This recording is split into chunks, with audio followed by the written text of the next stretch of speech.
સ્વામિનારાયણો નીલકંઠો નારાયણો હરિ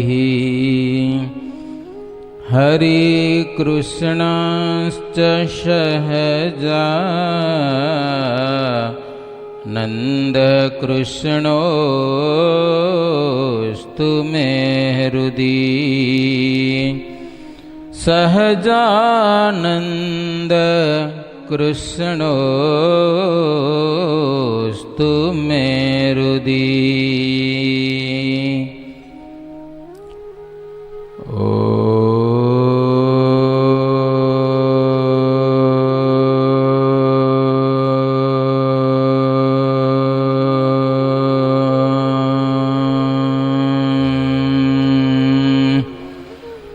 સર્વાવતારિણે શ્રી હરિ કૃષ્ણાય નમઃ. ઓમ શ્રી ઘનશ્યામાય નમઃ. ઓમ શ્રી સ્વામિનારાયણાય નમઃ. સહજાનંદ સ્વામી મહારાજની જય. જય સ્વામિનારાયણ. સ્વામિનારાયણ હરે. સખી આજની શોભાસી વર્ણવું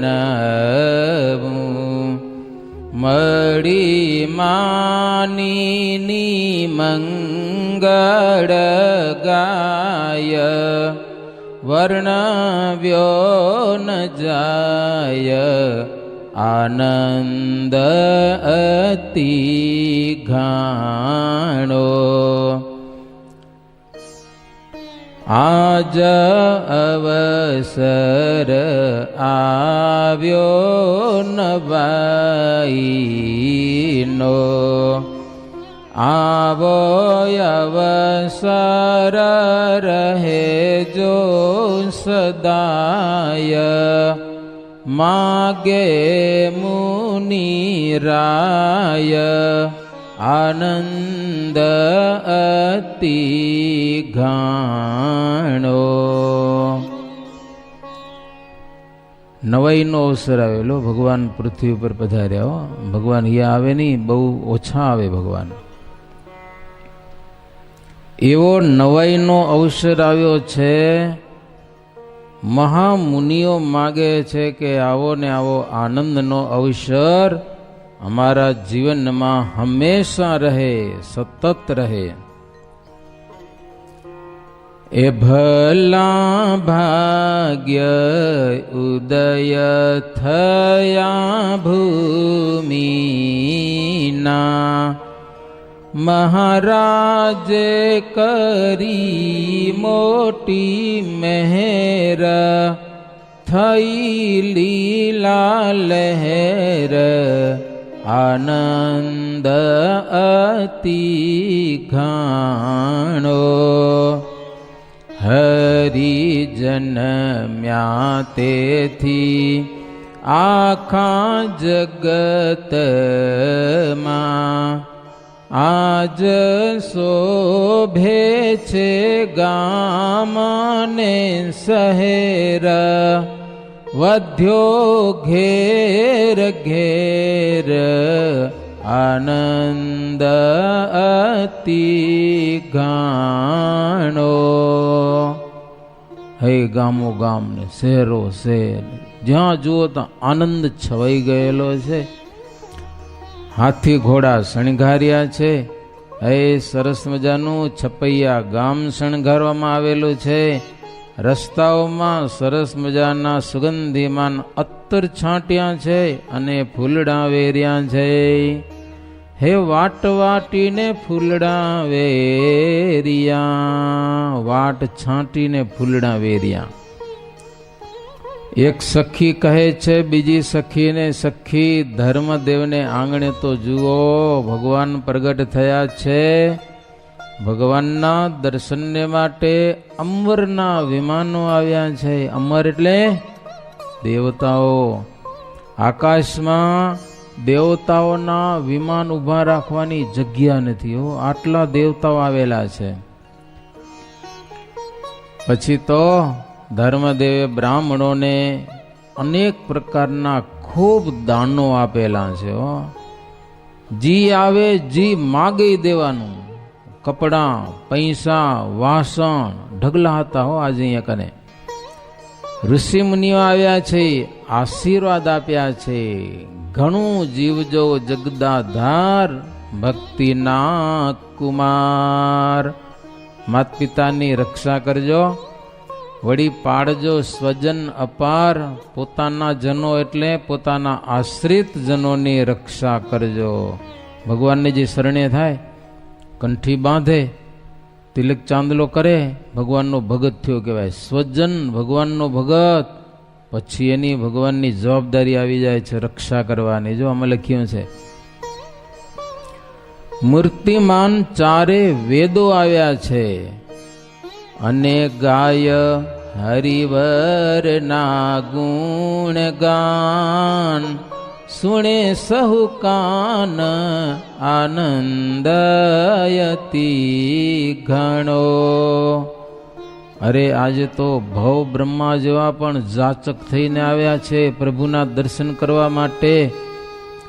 જાત જાતની ભેટ લાવ્યા છે. કોઈક સરસ મજાના મોતીની માળા લઈ આવ્યા, કોઈક માણેક લઈ આવ્યા, કોઈક સાચા હીરા લઈ આવ્યા, કોઈક જાત જાતના કપડાં, સેલા, પાઘડી, શાલ, દુશાલ, મોઘા મોઘા માલ, મોઘી મોઘી વસ્તુઓ હો. ઘનશ્યામને ભેટ કરેલી છે અને વધામણા કહેલા, પૂજન કરેલું છે પ્રભુને, અને એમ કહેલું છે કે રહેજો સદા પુત્ર ક્ષેમ. ક્ષેમ એટલે કુશળ, કુશળ રહેજો.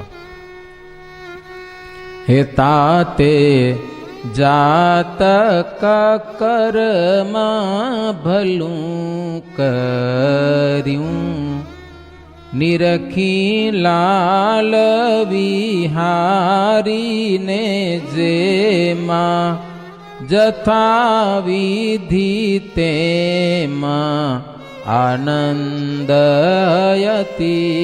ઘણો. પછી જાતક કર્મ એટલે પુત્ર જન્મે ત્યારે કેટલાક સંસ્કાર કરવાના હોય છે. આજે કેટલાક માણસોને ખબર હોય કે ન હોય, પણ એનો વિધિ કરવાનો હોય છે. જાત કર્મ સંસ્કાર કહેવાય ને, તો એ ધર્મદેવ કરેલો છે. હવે ત્રીજું પદ શરૂ થાય છે હો. એ સખી અદભૂત ભાગ્ય છે આપણા, પુરુષોત્તમ પ્રાણ આધાર, જે છે પરાપાર, તે પ્રભુજી પધારિયા. જેને નેતી નેતી નિગમો કહે, જેની કીર્તિ કરે છે ઉચાર, જે વદના હજાર, તે પ્રભુજી પધારિયા.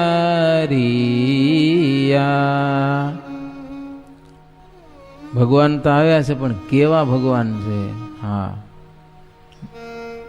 નિગમો એટલે વેદો જેને નેતિ નેતિ કહે છે, એના મહિમાનો કોઈ પાર નથી. શેષ નારાયણ એક જીભે નહીં, 1000 જીભે પ્રભુનો મહિમા ગાય છે, તોય એનો અંત નથી. દેવતાઓને પણ જેના દર્શન દુર્લભ છે, એવા ભગવાન આપણે છપૈયામાં ધર્મદેવના ઘરે પ્રગટ થયા છે. જો સ્વર્ગમાં આવા મંદિરો નથી, આવા ગુરુકુલે નથી, કથા વાર્તા થતી નથી, ત્યાં જલસો જ છે બસ. હવે અમૃત પીવું, પ્લેનમાં ફરવું, સમજા, સ્વર્ગમાં એવું છે, કથા વાર્તા નથી. હા, જે આરતી થાય ને મંદિરમાં ભગવાનની આરતી, ત્યારે દેવતાઓ બધા દર્શન કરવા માટે આવે, દિવ્ય રૂપે, આપણે દેખાય નહીં.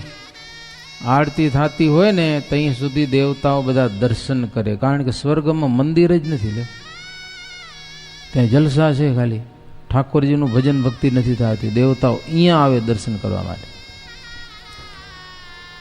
વળી શંકરજીનું સતત ધ્યાન કરે છે એવા ભગવાન પ્રગટ થયા. શારદા વર્ણવે છે સર્વદા, શારદા એટલે સરસ્વતી દેવી, જેનું વર્ણન કરે છે. નારદ મુનિ, 4 સનકાદિકો ભગવાનની પ્રશંસા કરે છે. વળી જે ભગવાનની પ્રાપ્તિને માટે મોટા મોટા જોગીઓ જપ કરે, તપ કરે, હિમાલયમાં જઈને ગુફામાં બેઠા બેઠા વર્ષો સુધી તપસ્યા કરે છે, યોગીઓ અષ્ટાંગ યોગની સાધના કરે છે. કેટલાક મોટા મોટા રાજપાટ છોડીને વનમાં ગયેલા, શેને માટે? આ ભગવાનને માટે. કોઈ સુખ તજી લે છે સંન્યાસ, દિલે થઈ ઉદાસ. આ લોકના બધા સુખ છોડી, ઘર બાર રાજપાટ છોડી અને ઉદાસ થઈને વનવાસ જાય છે. કોને માટે? આ ભગવાનને માટે. વધારે તો શું કહીએ સખી, પ્રકૃતિ પુરુષ જેનો પાર નથી પામી શકતા, જેના ચરિત્રમાં ભવ બ્રહ્મા વિષ્ણુ જેવા પણ ભૂલા પડે છે, જેનો કોઈ નિર્ધાર કરી શકતા નથી કે ભગવાન કેવા છે ને એનો કેવો કેટલો મહિમા છે, જેટલો કયો એટલો ઓછો ને ઓછો. વળી જેના એક રોમના પ્રકાશમાં એક નહીં પણ અનંત કરોડો સૂર્ય અને ચંદ્રનું તેજ લીન થઈ જાય છે, એવા ભગવાન છે. હો, કરોડો સૂર્ય ચંદ્રનું જે પ્રકાશ છે એ એક રૂમમાં સમાઈ જાય છે, એક રોમ કુવામાં, રૂવાડામાં, એવા ભગવાન છે. મોટા મુક્ત ભજે જેને ભાવથી, મોટા મોટા મુક્ત મુનિઓ જેને ભાવથી ભજે છે. ભગવાન તો વળી એક જ ભગવાન છે, એના જેવો બીજો કોઈ નથી, એટલે કોઈ નથી વિશ્વની અંદર, એક જ પરમાત્મા. હો, उसके तुल्य कोई नहीं है, परमात्मा के तुल्य. हो, है जेनी आज्ञा थकी जुओ जगत मां, शशि सूरज फरे छे आकाश, करे छे प्रकाश, તે પ્રભુજી પધારિયા. જો ધ્યાનથી સાંભળજો, સમજાઈ જશે, મારે અર્થ ન કરવો પડે. જેની આજ્ઞાથી સૂર્ય ઉગે આથમે છે. મહાસાગર મરજાદ માર હે, જેને પાડ્ય નથી એકે પાસ, વસે સ્થિર વાસ, તે પ્રભુજી પધારિયા. સમજ્યા? મહાસાગર એટલે દરિયો, જેની આજ્ઞામાં રહે છે. દરિયાની પાળ નથી, તળાવની મોટી મોટી પાડું હોય તોય ક્યારેક તૂટી જાય. દરિયો પાળ વિનાનો, છતાં પણ એનું પાણી રેલાતું નથી, એને મર્યાદામાં રહે છે. ભગવાનની આજ્ઞા છે કે તારે લંઘીને આવવું નહીં. દરિયો પણ ભગવાનની આજ્ઞા પાડે છે. હવે સાંભળજો. મેઘવૃષ્ટિ કરે આખી સૃષ્ટિમાં, તે તો જેહના હુકમા પ્રમાણ, કરી નિર્માણ, તે પ્રભુજી પધારિયા. સમજાણું ને?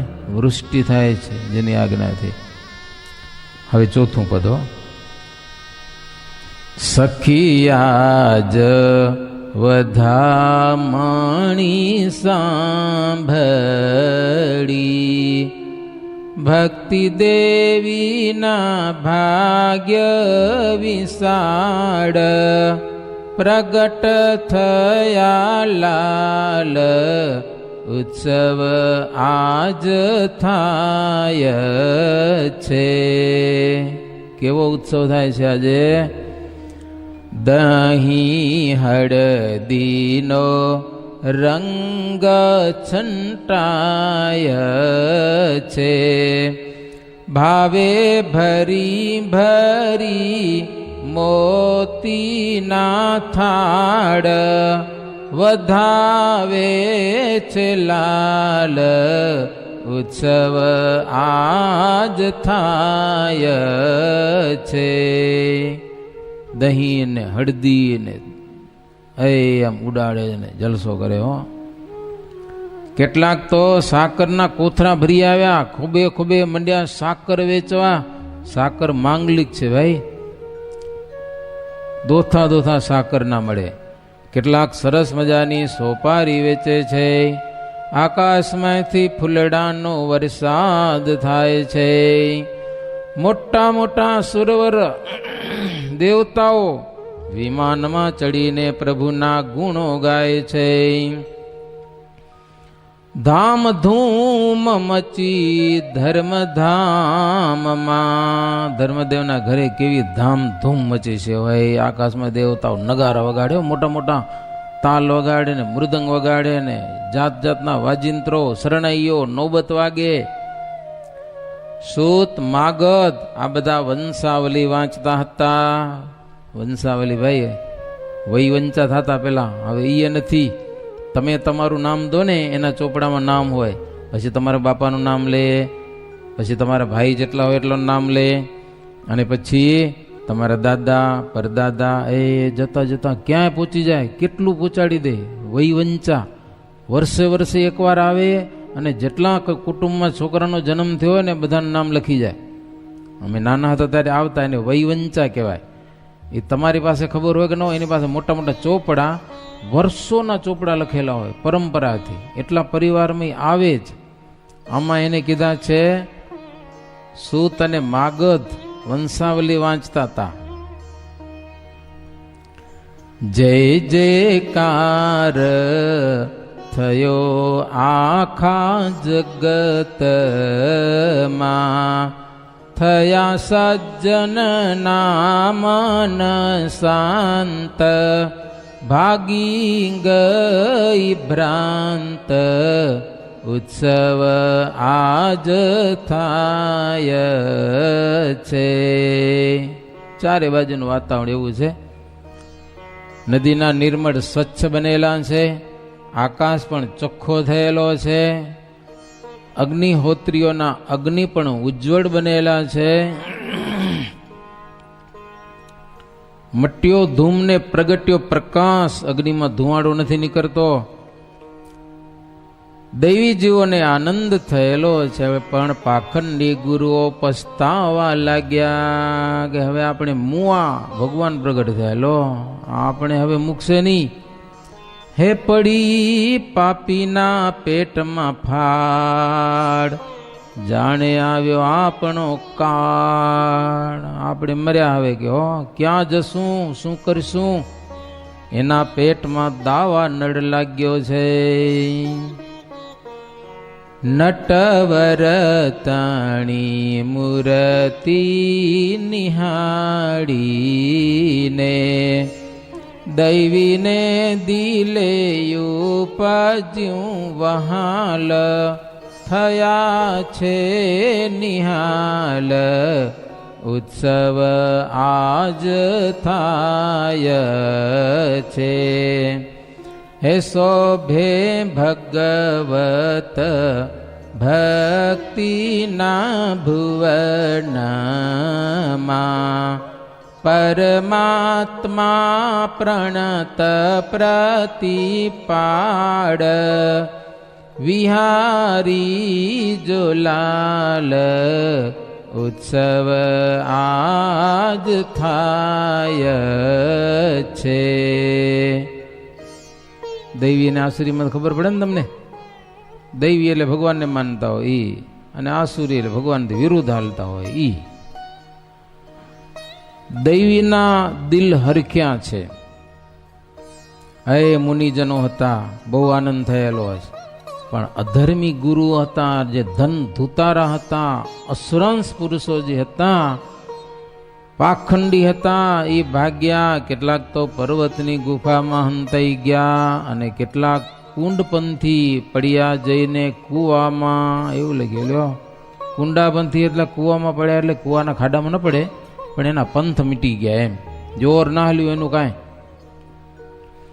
જંત્ર મંત્ર અભિચારજી વાળા હતા, એના મોઢા કાળા થઈ ગયા.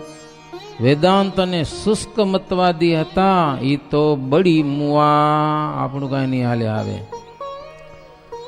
પાપી કડી નિજતણો પરિવાર લઈને, પાપીઓ જે કળિયુગ છે ને, કળિયુગ, એ પોતાનો પરિવાર લઈને ભાગવા માંડ્યો અહીંયાથી. હાલો ભાતું લઈને રવાના થઈ ગયા. કામ, ક્રોધ, લોભ, મદ, મોહ, આ બધો અધર્મ વંશ ભગવાન શ્રી હરિ ઘનશ્યામ પ્રગટ થયા એટલે બધા બીના છે. સંસ્કાર જીવા પરિમાર્જનાખ્ય, બીજો સુમેધા જન નાખ્ય દાખ્ય. તે જાત સંસ્કાર કરી કરાય, તાતે કર્યા જેમ યથાર્થ થાય. જેવા પરિમાર્જન સંસ્કાર, મોઢામાં કચરો ભર્યો હોય કાઢવો પડે. નાનું બાળક જન્મે ને તો આ બધા સંસ્કાર છે, જાત કર્મ સંસ્કાર. દેવતાઓને પ્રભુના દર્શનથી ખૂબ આનંદ થયો. વારંવાર પ્રભુને વંદન કરી અને દેવતાઓ ત્યાંથી વિદાય થયેલા છે. ઘનશ્યામને માચી ઉપર સુડાવ્યા છે, સરસ મજાનું કપડું પાથરીને. એમ કરતાં કરતાં બસ આનંદથી દિવસો જાય છે. પ્રભુ પધાર્યા છે. છઠ્ઠો દિવસ આવ્યો. ષષ્ઠિકા એટલે છઠ્ઠે દિવસે શું થાય? છઠ્ઠી કરે ને, છઠ્ઠી ફઈ આવે. ફઈ શું બોલે? તમને આવડે બોલતા? ફૂઈએ નાખ્યું કાનિયો નામ, ખબર નહીં, મને નથી આવડતું, બોલે છે એવું સમજા. તો એ ફઈ નાખે નામ, એ જ સાચું કરાય કે પછી? એ નામ સાચું હોય? ફોઈ નાખે ઈ. હવે તો પછી બધા ઓલા શું જુએ, શું કહેવાય, રાશિ. રાશિ રાશિ ઉપર નામ નાખે ને તો એના ઉપર ભાર ન હોય, નહીતર ભાર હોય એનું જીવન દબાઈ જાય. એટલા માટે રાશિઓ છે, રાશિમાં જે નામ આવતું હોય ને, પેલું નામ આવે એવું નામ રાખવામાં આવે છે. તો આજે છઠ્ઠીનો દિવસ. હે ઘણી બધી ડોસીઓ આવી હો ભક્તિ માતાના ઘરે. ષષ્ઠી પૂર્તિ દેવીનું પૂજન કર્યું, ઘનશ્યામ મહારાજનું નામ રાખ્યું. ઘનશ્યામ મહારાજ, બીજું શું નામ રાખવાનું હોય? 10 વાગે જન્મ થયો તો, જો જન્મ થયો હોય ને જેવા ટાણે એવા ટાણે નામકરણ સંસ્કાર થાય. તમે ખબર નહીં કેમ કરતા હશો, ખબર નથી. રાતના 10 વાગે બધા ભેગા થયા ને એ ઘનશ્યામ મહારાજનો સંસ્કાર કરો ને એમ કરતા કરતા 12 વાગી ગયા રાતના. લ્યો, આનંદમાં ને આનંદમાં. પછી ડોસી બધું ઘરે જ હોઈ ગયું ભક્તિ માતાને, કે અમે જાશું સવારે ઉઠીને. કે લ્યો, ભક્તિ માતા પલંગ ઉપર બેઠા હતા, ઘનશ્યામ મહારાજને ખોડામાં તેડીને. ત્યાં ઓલ્યો કાળી દત્ત, એણે જાણ્યું કે આપણો શત્રુ હરિ પ્રગટ થયો હશે, પણ એને મારવો છે. એટલે એને મંત્ર વિદ્યા, તાંત્રિક વિદ્યા વડે કરીને કૃત્યાઓને ઉત્પન્ન કરી. કૃત્યાઓ મહાભયંકર. પણ અભેસી એક પ્રશ્ન પૂછે છે, તો એ કાલીદત્ત હતો કોણ? કે ઈ ગયો કાલીદત્ત આગલા જન્મમાં કોણ હતો? તો થોડી કથા વળી ઈ આવે છે. કહે વરણી વાણી અભય નૃપતિ તે કહું તને, તમે પૂછો છો તે પ્રથમ પણ પૂછ્યું હરિજને. નૃસિંહાનંદે તે પ્રગટ મુખ વાર્તા કહી હતી, હવે તે વાર્તા હું તમ પાસે, કરીશ તમ પાસે પણ છતી. અભયસિંહને અચિંત્યાનંદ વર્ણિન્દ્ર કહે છે, તમે પૂછો છો ને એવું પેલા હરિભગત પૂછ્યું છું નરસિંહાનંદ સ્વામીને, એણે કીધું તો એ જ હું તમને કહું. કાલિદત્ત કોણ હતો? આગલા જન્મમાં કાળ યવન હતો મારો, કાળ યવન. અને મથુરામાં શ્રી કૃષ્ણને મારવા માટે આવ્યો હતો. એની વાત આપણે ઘણી વખત કરીએ છીએ. બળ બહુ તાકાતવાળો બહુ હતો. એની મા મુસલમાની હતી, બાપ બ્રાહ્મણ હતો. એવો હતો એ, બીજ બ્રાહ્મણનું, જાતનો મુસલમાન, આવો કાળ યવન, પણ તાકાત બહુ હતી. હાથ ચર કરતા હતા. એને મારી સાથે કોઈ યુદ્ધ કરવા આવતો નથી, યુદ્ધ કરવા દબી નાખું એમ. જી આવે ને મારું તંજ ધસી નાખે, એટલે કોઈ આવે નહીં સામે લડવા માટે. નારદજીને પૂછ્યું, એટલે મારા હાથ ચર કરે રાખ, મારી સાથે લડે એવો કોઈ યુદ્ધ તો બતાવો. તમે સાધુ થી આવો તો શું થયા? કામ અમારું એટલું તો કામ કરો કે હાથ ચર કરેલા એવો યોદ્ધો બતાવો મને. નારદજી કે અક્કલ વગરના તને ભાન નથી. મથુરા જા, કૃષ્ણ છે કે તારી ચર બધી કાઢી નાખશે કે લ્યો એની સામે જા લડાઈ કરવા. હા, પીળું ધોતિયું પહેરે છે, મોર પીછ ધારણ કરે છે મુગટમાં, અને આવું બધું વર્ણન કર્યું. શ્યામ વર્ણ છે પણ રૂપાળો બહુ છે કૃષ્ણ, એનું નામ એનું કૃષ્ણ, અને મથુરામાં છે. અને કાળ યવન આવી ગયો 3 કરોડ મ્લેચ્છોને લઈને, અને શ્રી કૃષ્ણ ભગવાન હથિયાર વિના નીકળ્યા અને ભાગ્યા. તેને વાહે ભાગ્યો. છેટ ગિરનાર પર્વતની ગુફામાં, મુચુકુંદ ગુફામાં જઈને મુચુકુંદ રાજા દ્વારા એનો નાશ કરાવ્યો. ઈ કાળ યવન હારો. ઈ બીજા અવતારમાં, કારણ કે ભગવાન સાથે વેર રહી ગયો, ભગવાનને મારી ના ગયો, આવ્યો તો મારવા, પોતે મરી ગયો. બીજા જન્મમાં કાલિદત્ત થયો પાછો. ખબર પડી ગઈ કૃષ્ણનો જન્મ થયો હોય. મંત્ર સાધ્યા છે. હે મદ્ય અને માંસનું બલિદાન આપ્યું. કોટરાઓને ઉત્પન્ન કરી. કોટરાઓ કહે છે, શું કરીએ, શું આજ્ઞા છે અમને? એ કે જાઓ હમણાં છપૈયા. ભક્તિ ધર્મને ત્યાં નાનો બાળ જન્મ થયો છે, 5-6 દિવસ જ થયા છે હો. ત્યાં જાઓ અને એનો નાશ કરી નાખો. એટલે કોટરાઓ, કૃત્યાઓ એ બધી અસંખ્યાત આવે છે મારવા. પણ એને એટલો વિચાર ન કર્યો કે કીડીઓ કઈ ગિરનાર પર્વતને ઉથલાવી હગે. એલા કીડીઓ બધી ભેગી થાય. હે, ગિરનાર નહીં, મેરુ પર્વત. ગિરનાર તો હજી ઘણો નાનો કહેવાય. મેરુ પર્વત, કીડી બધી ભેગી થઈને ધક્કો મારે તો શું મેરુ પર્વત ઉથલી જાય. હવે આ કૃત્યાઓ ભગવાનને મારવા દોડી. વિચાર ન કર્યો છે કોણ? થઈ ગઈ રવાની હો. ગમે એટલું મોટું પક્ષી હોય પણ ચાંચેથી કઈ સમુદ્ર ઉલેચાય, દરિયો ઉલેચાય, હાલો પાણી બીજું બારે કાઢી નાખે, દરિયો ખાલી કરી નાખે, કોઈ દી ન થાય.